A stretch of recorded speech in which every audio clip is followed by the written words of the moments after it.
Di video ini aku mau bahas tentang 4 mindset yang I wish I knew it sooner karena akan sangat ngebantu ketika mulai dunia kerja atau di kehidupan sehari-hari. Dulu atau mungkin sampai sekarang ya, itu lagi hype banget dengan yang namanya hustle culture. Dimana orang-orang bilang, lu harus kerja 12 jam men dalam sehari biar produktif kayak Elon Musk. Lupain, itu udah basi.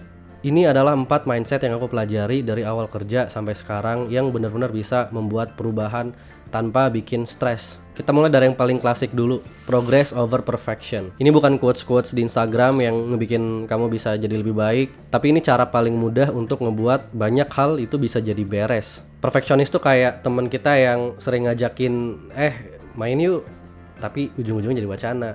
Karena masalahnya perfeksionis tuh ngehambat kita, bikin kita nggak mulai-mulai atau bikin kita nggak selesai-selesai. Kayak semuanya harus sempurna. Sebenarnya nggak ada yang peduli kerjaan kamu sempurna atau enggak. Yang mereka pedulin adalah selesai atau enggak. Start messy nggak apa-apa karena nanti perfeksionis atau perfection akan bisa dikejar seiring dengan berjalannya waktu. Apalagi kalau baru masuk dunia kerja ya, yang kita nggak tahu apa-apa. Nggak harus sempurna, yang penting jadi. Jadi progress over perfection, ya jalan aja, nanti bisa dibagusin lagi, nanti bisa disempurnain lagi. Skill kita atau apapun itu akan berkembang seiring dengan berjalannya waktu. Yang kedua, istirahat itu part of success, bukan reward. Kalau aku dulu sering ngerasa kalau belum kelar kerjaan itu nggak bisa istirahat, pokoknya harus kelar dulu deh, entah sampai jam 11 malam, entah sampai jam 12 malam, jadi capek sendiri. Terus aku mikir, ya kenapa harus kayak gitu ya? Aku mikir daripada kerja terus baru istirahat, mending bener-bener jadiin istirahat itu part of rutinitas. Ya karena kalau disiplin ngerjain kerjaan kan ujung-ujungnya akan selesai juga. Juga dulu kalau kebanyakan kerja dan kurang istirahat itu pasti ujung-ujungnya radang atau pilek. Tapi kan kalau disiplin ngerjain kerjaan tepat waktu dan jadiin istirahat itu part of rutinitas dan ngeliat itu bukan sebagai reward tapi sebagai bagian dari kerjaan, kan ujung-ujungnya selesai juga tanpa harus radang dulu atau tanpa harus pilek dulu. Dan kita pasti selalu akan lebih susah untuk bounce back dari burnout atau dari sakit. Jadi ngapain nunggu capek dulu baru istirahat? Mending jadiin istirahat itu part of the routine. Yang ketiga, see failure as part of lesson, not setbacks. Ya kalau ngomongin kegagalan, pasti semua orang pernah gagal, apalagi di awal-awal kerja. Ya pasti malu, terus pasti kepikiran beberapa hari ke depannya. Tapi coba dengerin ini, kegagalan itu akan jadi kegagalan kalau kita nggak belajar dari kegagalan itu. Aku ulangin, kegagalan akan jadi kegagalan kalau misalnya kita nggak belajar dari kegagalan itu.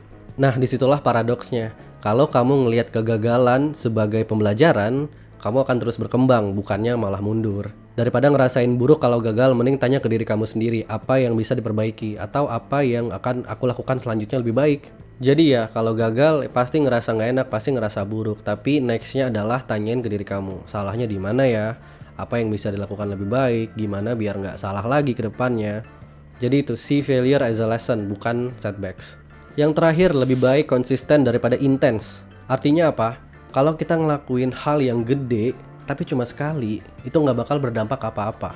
Justru hal-hal kecil yang dilakukan secara konsisten, yang secara berulang-ulang, itu yang bisa ngebikin banyak perubahan. Kayak misalnya kalau nge-gym, tiba-tiba kamu kepikiran, pengen nge-gym, terus kamu nge-gym 3 jam. Apalagi itu cuma sebulan sekali kepikirannya.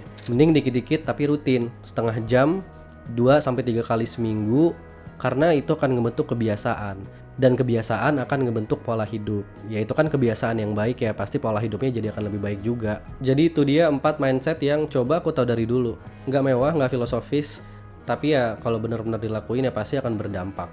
Gimana menurut kalian? Dari 4 mindset tadi, mana yang paling kamu butuhin sekarang? Atau pertanyaannya, mana yang mau kamu praktekin sekarang? Atau kalau kamu punya yang lain, share aja di kolom komentar di bawah. Semoga video ini ngebantu. Bye.